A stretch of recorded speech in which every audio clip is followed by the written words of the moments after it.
Meni kuzatib borayotgan muxlislarimiz anjir ko'kladi. 20 kun oldin ekkan anjirimiz ko'kladi.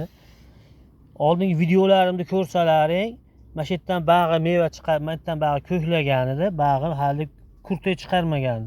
Shundan olib kelib eksalaring bo'ladi. Mana shu bir bo'g'imcha joyini tagidan postini ishini sal-sal qirib turib ekilaveradi. Suv quyib turiladi tezda-tezda. Ko'klaydi mana bemalol. Hozir ham eksalaring bo'ladi mana. Men sizlarga buni isbotlab berdim. Bizda hamma narsa isboti bilan bo'ladi. Ko'rsatib beriladi. Kuzatishda davom eting. Namini qochirmasdan sug'arib tursalaring bo'ldi. Hozircha ola ko'lanka joyga ekinglar. Endi oftob joyga ham eksa bo'ladi. Endi oftob tushib, to'g'ridan to'g'ri tushganlik hisobiga jichak nima bo'lib qolishi mumkin. Shuning uchun shu ola ko'lankaroq joyga ko'chat qilib olsalaring, keyin erta bahorda ko'chirib turib tomir og'izib olsalaring, eksalaring bo'ladi. Hozir ham kech emas. Yana bir bora sizlarga tushuntiray.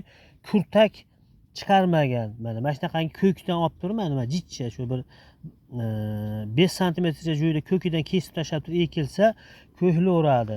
Kuzatishda davom etinglar. Obunani bosib qo'yinglar. Bundan boshqa